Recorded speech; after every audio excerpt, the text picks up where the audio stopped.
Majority of लोग हैं कि जो चाहते हैं कि हम अपने जो इन्वेस्टमेंट्स हैं उनके थ्रू हम पैसिव इनकम भी जनरेट कर सकें। तो आपके पूरे जो प्रोडक्ट पोर्टफोलियो में कुछ ऐसा प्रोडक्ट है लाइक जहाँ पे पैसिव इनकम जनरेशन हो सके? लॉट ऑफ प्रोडक्ट जिसमें मंथली रिटर्न आता है। ये जो 40s 50s में जो लोग हैं कैसे वो एफडी को ज़्यादा प्रेफरेंस दे रहे हैं instead of choosing mutual funds, ऐसे लोगों के लिए आप क्या कहना चाहोगे? लाइक कैसे शिफ्ट करेंगे? इंडियन इन्वेस्टर मेंटालिटी इज कि safety of capital is more important then return. लोग क्या करते हैं कि मेजॉरिटी ऑफ पैसा एफडी में डालते हैं।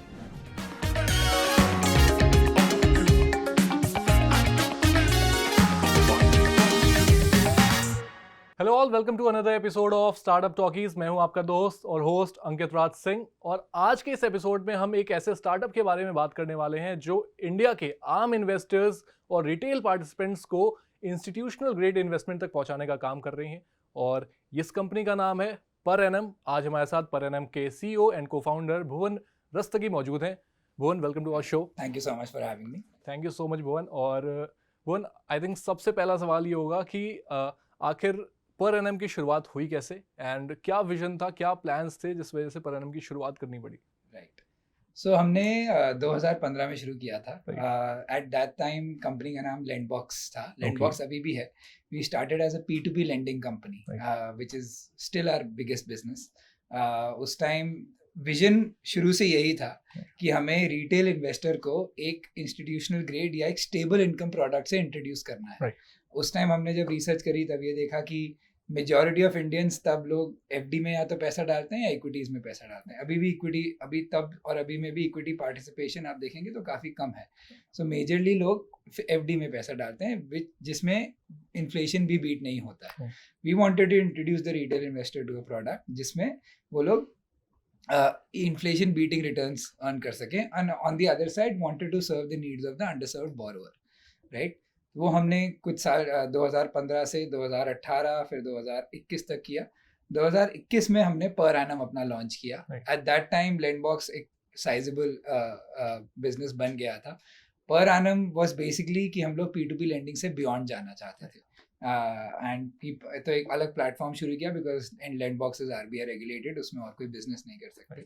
सो पर एनम शुरू किया जिसमें हम not just P2P lending but other alternate investments भी रिटेल इन्वेस्टर्स के साथ शेयर कर सकें और डिस्ट्रीब्यूट कर सकें। And primarily the reason was institutional grade.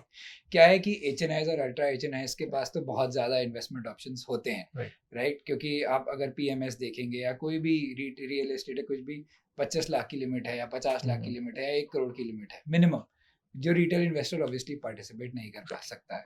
So our aim was कि हम कोई इंसान 50,000 से भी शुरू कर सके और अच्छे रिटर्न्स अर्न कर सके, and that is why how per annum came into being. Right, but I think वो ये समझना बहुत ही क्रिटिकल इस टाइम पे कि क्या लोग अडेप्ट कर रहे हैं लाइक कुछ दूसरे एसेट्स में इन्वेस्ट करना, बिकॉज इक्विटी में तो हम देख रहे हैं, इक्विटी म्यूचुअल फंड्स में हम देख रहे हैं कि बहुत ज़्यादा इन्फ्लो आ रहा है, बट क्या इसकी डिमांड है ऑल्टरनेट एसेट्स की?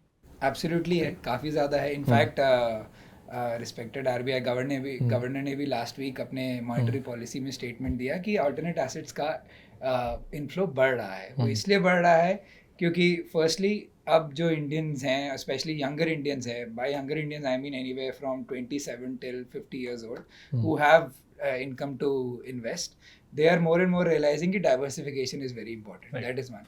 धीरे धीरे एजुकेशन भी बढ़ रही है, plus stock market although all time high पे है बट पिछले 3 साल में वॉलेटाइल भी रहा है। तो उससे लोगों के दिमाग में आया कि उनको कुछ पैसा अदर एसेट्स में भी डालना चाहिए। सो यस, इन्फ्लो बढ़ रहा है। हम अगर अपना ही एग्जांपल लें तो हम लोग अब ऑलमोस्ट 3,000 करोड़ के AUM पे बैठे हैं। We are also profitable company, and that is mainly because we have enough people trusting us with their investable income. So yeah, definitely I would से बढ़ तो रहा है। एग्जैक्टली। और भुवन, जो आपने एक छोटे इन्वेस्टर्स की बात करी कि आप 50,000 से भी स्टार्ट कर सकते हो, आई थिंक ये काफ़ी हुक पॉइंट होने वाला है कि जो व्यूअर्स देख रहे हैं, तो आप उन्हें समझाइए कि एक 50,000 या 1 लाख का जो एक छोटा अमाउंट है वो मार्केट में इक्विटीज़ में ना इन्वेस्ट करके ऑल्टरनेट एसेट्स में किस तरह से इन्वेस्ट कर सकते हैं, और क्या रिटर्न्स और क्या चीज़ें आप गारंटी कर रहे हो? राइट, सो फर्स्टली हम रिटर्न्स गारंटी नहीं करते हैं। राइट, हम लोग इंडिकेटिव रिटर्न्स बताते हैं कि हिस्टोरिकली स्पीकिंग फ्रॉम आपको suppose in on our platform मैं अदर प्लेटफॉर्म्स के बारे में तो नहीं कहना चाहूँगा. हमारे प्लेटफॉर्म पे historically speaking you can earn any net of any losses or anything, you can earn anywhere from 9% to 12 to 13%, depending on your own portfolio. Experience बहुत सिंपल है. ऐसा नहीं है कि आपको ऐसे हमारे प्लेटफॉर्म पे आके बहुत ज़्यादा इन्वॉल्व होना है, क्योंकि क्या है कि रिटेल इन्वेस्टर को जो 50,000 या 1 लाख भी डाल रहा है, उसको एक तो नॉलेज मैं एक्सपेक्ट नहीं कर सकता कि उसको सारी नॉलेज होगी, right. So we have to make sure we create a platform, we have created a platform where everything is much more simpler. हम उनको बताते हैं कि ये रिस्क है, ये रिवॉर्ड है, ये इंडिकेटिव रिटर्न है, आप पैसा डाल के देखिए. यूजुअली हम क्या इंकरेज करते हैं, आप एक बार मिनिमम अमाउंट से शुरू करिए, कुछ महीने देखिए, अगर आपको दिख रहा है कि पैसा आपका बन रहा है, थोड़ा थोड़ा रिटर्न जनरेट हो रहा है, then you can obviously increase your capital, right. So हम भी यही इंकरेज करते हैं. बियॉन्ड दैट प्लेटफॉर्म हम लोग डाइवर्सिफाई करते हैं. हम लोग ऑब्वियसली P2P लेंडिंग प्रोडक्ट में अपना पैसा डालते हैं. हम लोग ने अब गोल्ड इन्वेस्टिंग, हमने अनलिस्टेड बॉन्ड्स भी शुरू किया है. हम लोग alternate investment such as asset financing भी कर रहे हैं, NCDs में पैसा डालते हैं, एंड धीरे धीरे we are introducing more and more products. The aim is, again, like I said, diversification within alternate assets also, and to expose the retail investor to assets which they previously did not even have any idea कि उनका पैसा वहाँ डाल सकता है. Exactly. और भुवन, एक point और कि जो छोटे इन्वेस्टर्स हैं, लाइक उनके लिए लिक्विडिटी एक बहुत बड़ा पॉइंट है कि उन्हें चाहिए कि अगर आपके पैसे इन्वेस्टेड हैं तो हम आसानी से उसे कैश आउट कर सकें. तो उसके लिए क्या सर्विसेज आप दे रहे हो, कैसे स्मूथ कैसे कर सकते हैं इस पूरे प्रोसेस को? सो हम लोग ने डिफरेंट लॉक-इन्स में प्रोडक्ट्स लॉन्च किए हुए हैं. आप मिनिमम 1 महीने के लिए भी पैसा डाल सकते हैं, 3 महीने के लिए भी पैसा डाल सकते हैं, 6 महीने के लिए, depending on all the way till 5 years, based on your own needs obviously. But however I still लोगों को अपनी नीड्स, फ्यूचर नीड्स पता नहीं होती हैं. सो उसमें भी हम लोग एग्जिट का ऑप्शन देते हैं with an exit load. Obviously suppose आपने 1 साल के लिए लॉग इन किया है, बट आपको 6 महीने में ही पैसे चाहिए वापस, तो हम लोग एक छोटा सा एग्जिट लोड लेके आपको लिक्विडिटी दे सकते हैं. इसके लिए एक हमारा सेकेंडरी मार्केट फीचर है जो P2P लेंडिंग प्रोडक्ट में है, जो काफ़ी ज़्यादा पॉपुलर है, मेनली बिकॉज उस एक at the end of the day एक रिटेल इन्वेस्टर का इन्वेस्टमेंट उसका एसेट है. I have no right to say कि यार नहीं, आप इससे नहीं निकल सकते, राइट. आपको इससे जो करना है आप करिए. आप चाहते हैं आगे किसी को बेचना चाहते हैं, आप बेच दीजिए, मैं कौन होता हूँ आपको रोकने वाला, आपका एसेट है, राइट. सो सिमिलरली ये एक डिमांड थी. शुरू में ये फीचर नहीं था जब ये P2P लेंडिंग शुरू हुआ था. फिर जब P2P लेंडिंग की रेगुलेटरी और लाइसेंसिंग शुरू हुई, तब सब प्लेटफॉर्म ने फीचर शुरू भी किया, and obviously the regulator knows about it, and this became extremely popular because people saw कि यार अगर लिक्विडिटी का ऑप्शन मिल रहा है in a very seamless manner, then why not, right. Obviously liquidity तभी मिलता है अगर आपका पोर्टफोलियो परफॉर्म कर रहा है. अगर आपका पोर्टफोलियो नहीं परफॉर्म कर रहा है तो लिक्विडिटी नहीं मिलेगी, which is in as any other asset, right. और इसके साथ ही रिस्क मैनेजमेंट का भी एक पॉइंट आता है, क्योंकि म्यूचुअल फंड्स के अंदर उन्हें पता है कि जो रिस्क है वो काफ़ी लिमिटेड है. आप जिन एसेट्स में पैसे इन्वेस्ट कर रहे हो, वहाँ पे क्या रिस्क है और आपकी स्ट्रेटजीज क्या है, like risk management? So depending on the asset, suppose अगर मैं P2P लेंडिंग का एग्जांपल लूँ, तो the risk is manage firstly by diversification. हम लोग सपोज आप 1000 रुपये भी डालें, as an example hypothetically speaking, मैं 100 रुपये आपका 10 बोरोवर में तो मिनिमम पैसा डालूंगा, 100 रुपये में वो कर दूंगा. Again it's all based on technology, right. If you put 1 lakh rupees, again 100 borrowers will get your money, 1000, maybe even lower. हम लोग 50 रुपये तक का ग्रैन्युलर लेवल पे जा सकते हैं. तो diversification is one big risk mitigating factor. Secondly the quality of the asset is the second biggest thing, right? Suppose in P2P lending the borrower quality is very high, has to be very high. हम लोग कोशिश करते हैं कि सब prime borrowers को बिल्कुल भी लेंडिंग ना हो, अगर हो तो बहुत कम हो, ताकि क्योंकि उनपे रिटर्न ज़्यादा होता है, तो इसलिए ओवरऑल रिटर्न, ब्लेंडेड रिटर्न अच्छा होता है. सिमिलरली अगर हम बॉन्ड्स की बात करें तो हम वी मेक श्योर जो कंपनी है या जो NBFC है on the other side who is issuing the bond, उसकी एक रेटिंग अच्छी हो, उसकी एक हमारे साथ हिस्ट्री हो, हम उसकी फाइनेंशियल स्टडी करते हैं. So obviously risk is a very very big part of our business, and managing risk is very part of our business, because it is unreasonable for me to expect कि जो retail investor है वो सारे risk समझता है. तो मेरा काम है उसको उसके लिए जो प्रोडक्ट मैं बना रहा हूँ या लिस्ट कर रहा हूँ करना कि भाई रिस्क हम लोग जितना मैनेज हो सकता है करते हैं बाकी हम बताते भी हैं कि सर आपका पैसा ये रिस्क है, अब कुछ होगा तो हम आपको सब क्लियर कर दिया। वो एक पॉइंट और कि जो भी इक्विटीज़ में जो हम इन्फ्लो देख रहे हैं और म्यूचुअल फंड्स के थ्रू देख रहे हैं वो एक लॉन्ग टर्म में वो अपनी वेल्थ क्रिएशन पर काम कर रहे हैं, बट ऐसे भी बहुत लोग हैं, मेजॉरिटी ऑफ लोग हैं कि जो चाहते हैं कि हम अपने जो इन्वेस्टमेंट्स हैं उनके थ्रू हम पैसिव इनकम भी जनरेट कर सकें। तो आपके पूरे जो प्रोडक्ट पोर्टफोलियो में कुछ ऐसा प्रोडक्ट है लाइक जहाँ पे पैसिव इनकम जनरेशन हो सके? लॉट ऑफ प्रोडक्ट जिसमें मंथली रिटर्न आता है। हमारा जो एसेट फाइनेंसिंग प्रोडक्ट है, P2P लेंडिंग प्रोडक्ट है, कोई बॉन्ड्स हैं, तो इसमें हम चॉइस देते हैं लेंडर को, इन्वेस्टर को, कि आप मंथली बेसिस पे पैसा इंटरेस्ट अर्न करना चाहते हैं तो वो कर सकते हैं। कुछ लोग होते हैं जो वो चूज़ करते हैं कि उनको मंथली अपने बैंक अकाउंट में पैसा चाहिए, that is one. Secondly we also give an option कि अगर आप चाहते हैं आपका इंटरेस्ट भी री इन्वेस्ट हो जाए और उससे कंपाउंडिंग रिटर्न बने, तो वो भी अलाउ होता है।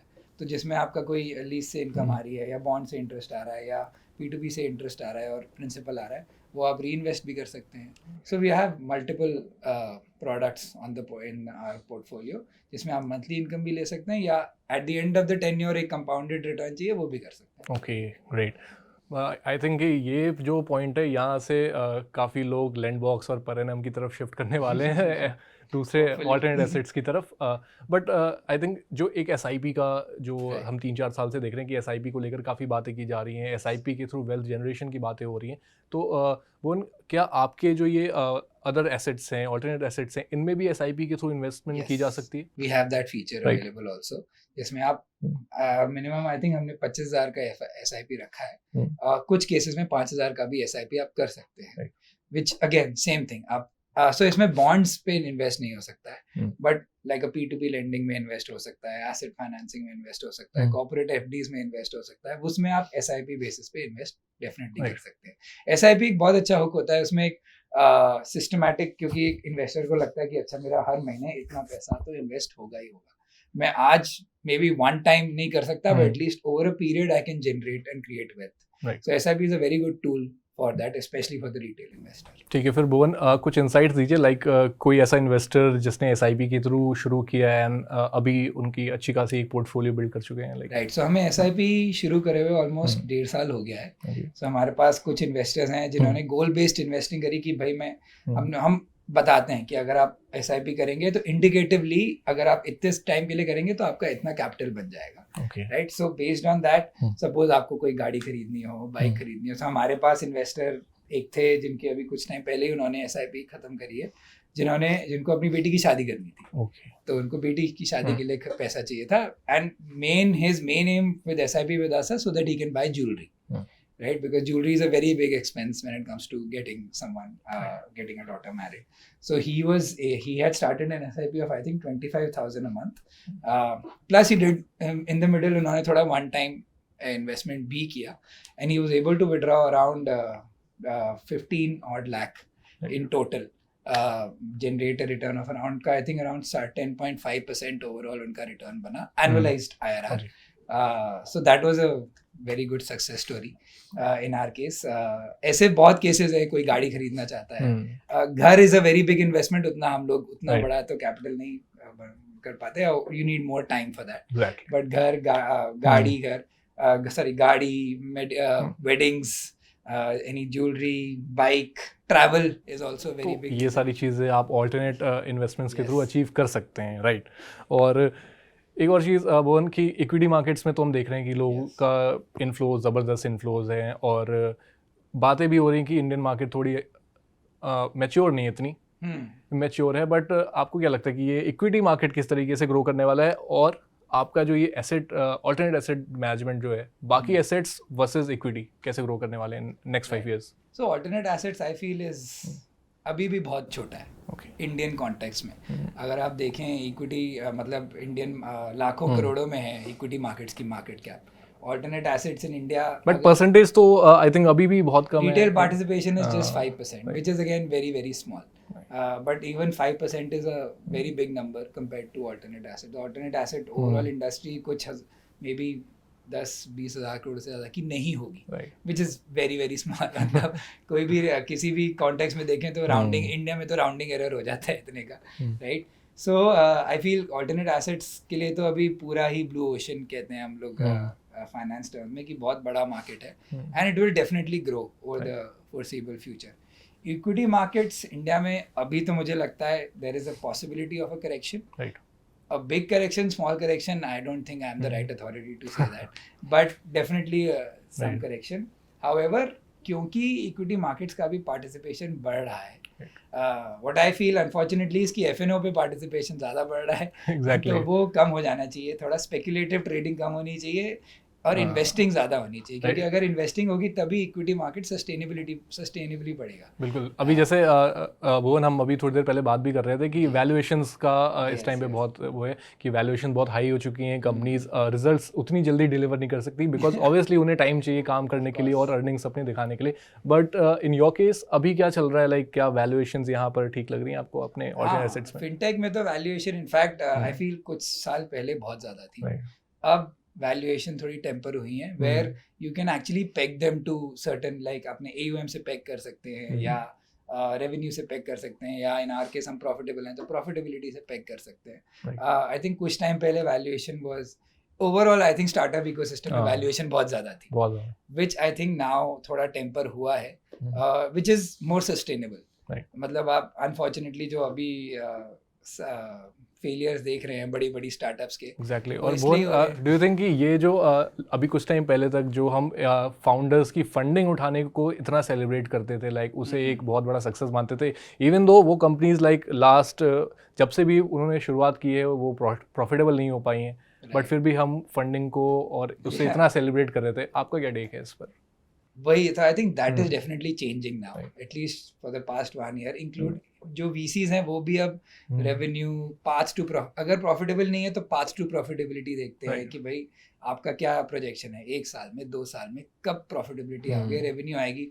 पहले तो प्री रेवेन्यू बिजनेसेस को इतनी बड़ी बड़ी वैल्यूएशन मिल जाती थी, अब रेवेन्यू इज वेरी इंपॉर्टेंट, और एटलीस्ट सम इंडिकेशन कि आप कहाँ से मोनेटाइज करोगे, that is very important, right. और I think that should definitely be celebrated. Because क्योंकि अभी कुछ टाइम पहले तक तो हम देख रहे थे कि VC मनी से एस्टन मार्टिन्स और आई डोंट नो क्या क्या गाड़ियां लोग ले रहे थे, सो आई थिंक उसमें थोड़ा that will go, that is gone, actually not go, that is gone, क्योंकि हमने रिसेंट टाइम में देखा बहुत सारे जो बड़े यूनिकॉर्न्स थे उनके वैल्यूएशंस बहुत ही कम हुए, बायजूस जैसे, आई थिंक वी डोंट दूसरी कहानी है एग्जैक्टली, हमें नाम नहीं लेना चाहिए, बट आई थिंक कि ये थोड़ा सा अभी मार्केट जो स्टार्टअप इकोसिस्टम को थोड़ा स्टेबल हो चुका है। Yes, I would say stabilise हुआ है थोड़ा और मैच्योर हुआ है, फाउंडर्स में थोड़ी मैच्योरिटी और आई है कि भाई कुछ भी बना के कुछ भी बेच के नहीं पैसे उठा सकते, VCs में मैच्योरिटी आई है, थोड़ी साइकिल बढ़ गई है। फॉर एग्जांपल पहले 3 महीने में from term sheet to funding हो जाता था, अब 6 महीने में भी साल भी लग जाता है फंडिंग उठाने में, तो उससे क्या हो गया है कि स्टार्टअप्स को भी रियलाइज हो गया कि हमारे पास रनवे होना चाहिए, उतना रहने का रेवेन्यू होना चाहिए, उतना सस्टेन करने का, कि आज मैं VC से बात करूंगा हो सकता है 1 साल लगे फंडिंग उठाने में, तो those things have become very important. थोड़ा मैच्योरिटी आई है फाउंडर्स में भी, VCs में भी, in the Indian VC context VCs have become more careful, definitely startups are also thinking about कि भाई not just user base but profitability, revenue, ये सब कैसे बनाना है।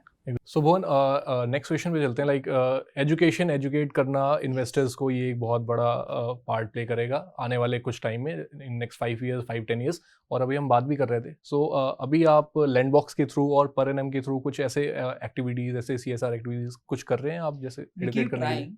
हम बहुत बड़े स्केल पे नहीं कर पाते ऑब्वियसली, वी हैव मतलब, बट इसमें तो I think as an industry, fintech industry and may be including the government, education की ज़रूरत है उसमें लार्ज स्केल पे। एक छोटा सा एग्जांपल ही दे दूं, अगर सबसे ज़्यादा इंडिया में ऑलमोस्ट 40% लोग FDs में पैसा डालते हैं, जो हम लोग पहले भी डिस्कस कर रहे थे, विच जनरली 6 to 7% रिटर्न आता है, अगर आप स्मॉल फाइनेंस बैंक की लें तो 9-9.5 होता है। दैट सो FD में सबसे ज़्यादा पैसा है, बट FD इन्फ्लेशन से भी कम पैसा रिटर्न देती है, that means you are actually losing money आपका बैंक अकाउंट में, विच पीपल डोंट अंडरस्टैंड। अगर यही एजुकेशन मिल जाए लोगों को तो उसी से ही बहुत बड़ा बूस्ट हो जाए। So I think education is very important, we are working towards it. हम अपने जितना भी हम लिमिटेड इन्वेस्टर बेस है, we have around 5 lakh investors, उनको तो एजुकेट करते ही हैं, उनके थ्रू हम उनके फैमिली, फ्रेंड्स एंड पीयर्स को भी एजुकेट करने की कोशिश करते हैं। वी होल्ड सेमिनार्स, कॉन्फ्रेंसेज, ये सब करते हैं, but I think overall it requires cohesive approach across the industry and including the government, वरना ये होगा नहीं. राइट और लेकिन भुवन आप फिर अगर आपने इसे इतना इजीली एक्सप्लेन भी कर दिया कि आप एफडीज मत करो, तो आई थिंक आपको ये जो 40s 50s में जो लोग हैं, like I was discussing about my father कि कैसे वो एफडी को ज़्यादा प्रेफरेंस दे रहे हैं instead of choosing mutual funds, तो ऐसे लोगों के लिए आप क्या कहना चाहोगे, लाइक कैसे शिफ्ट करेंगे? तो देखिए मैं उन लोग को ब्लेम नहीं करता because Indians in general R very conservative in nature. Indian investor is very conservative in nature. और जब पता है आपको कि सपोज कोई सरकारी बैंक है, SBI है या कोई भी और सरकारी बैंक है या कोई बड़ा बैंक है HDFC ICICI है, यू नो कि उसमें पैसा मैं डालूंगा तो कहीं नहीं जा रहा. Safety, Indian investor mentality is कि safety of capital is more important than return in most cases, right? Especially for 40-50-year-olds who have made money from their own, like, you know, like वो ज़्यादा privilege से नहीं आए हैं. They have seen India grow from in post independence to now. So मैं उनको blame नहीं करता कि वो ऐसे सोचते हैं.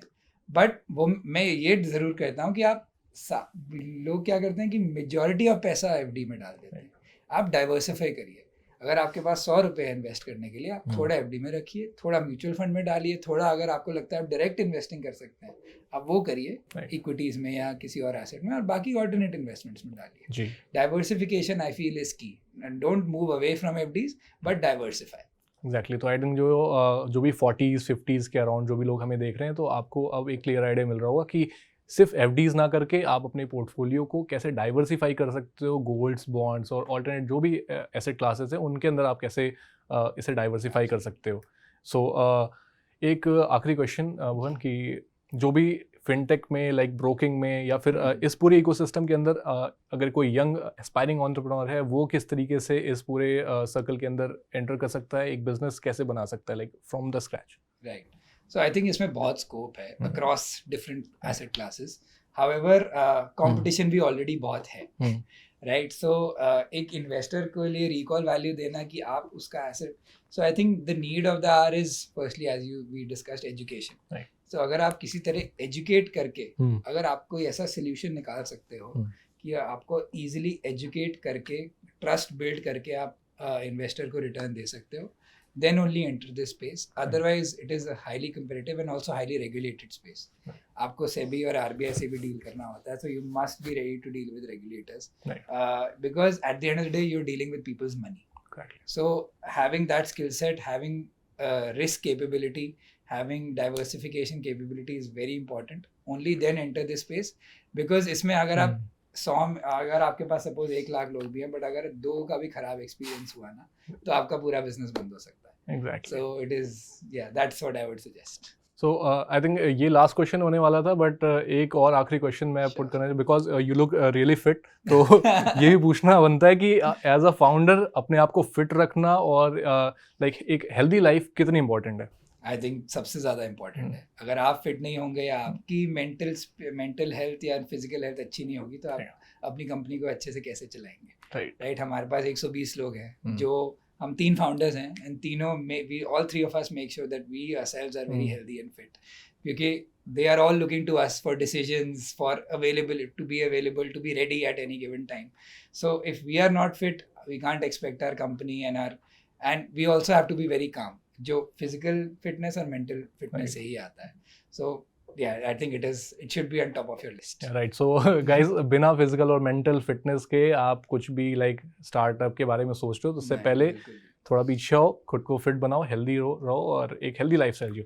So thank you so much Bhuvan for your valuable insights, और आई थिंक कि आपकी जो फ्यूचर जर्नी होने वाली है परिणाम के साथ, I wish you all the best. और व्यूअर्स के लिए बस ये कहना चाहेंगे कि आई थिंक आपको ये आज का एपिसोड काफ़ी इंसाइटफुल लगा हो, वैल्यूएबल लगा हो, और ऐसे ही और एपिसोड्स के लिए, ऐसे ही स्टार्टअप इकोसिस्टम की इनसाइट्स के बारे में जानने के लिए देखते रहें startup talkies. Thank you so much.